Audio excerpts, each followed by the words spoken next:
Today, we'll look at how to create a final pit design in cases where you don't have an optimal pit shell. This approach can be used for both final pit contours and separate design tasks, such as pushbacks. The key here is to have a block model or geological plans that include cross-sections of the mineral deposit. Let's start by creating a contour that best describes the mineral deposit at the desired elevation. The simplest way to do this is by tracing it with a polyline. We'll repeat this process for all ore bodies and at all horizons of interest. Once we've created the necessary number of contours, and by the way, there's no limit to the number, they can all be added to the design process by activating the Dynamic Design plugin. Next, we need to assign each of the drawn contours to the specific elevation it was created from.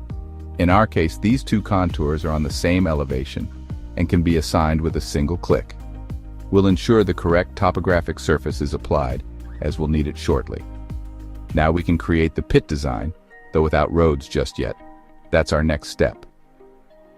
Moving to the Roads tab, we select the starting point for the road. Since the pit in this case is designed from the bottom up, the starting point should be at the lowest part of the pit. You can choose any point and see where the ramp system ends relative to the pit or the topographic surface. Adjust the starting point and experiment to achieve the optimal result. The road settings are highly flexible and controllable, making it easy to connect multiple roads. When two or more roads intersect, you'll need to decide what's required. Add switchbacks, stop one or both roads, or take another action. Here, the engineer makes the decision. Let's explore a few solutions in different areas. We'll add 2 switchbacks. If they're positioned too close to each other, no problem. We can adjust the road starting point. Alternatively, we can stop one road and connect it to the switchback. Connections can be made automatically if the transport berm width is maintained. In this way, we can connect the end of one road to the switchback of another, or even work with combinations of 2 switchbacks, 2 completed roads, or a mix of both. Let's add a third road from another switchback.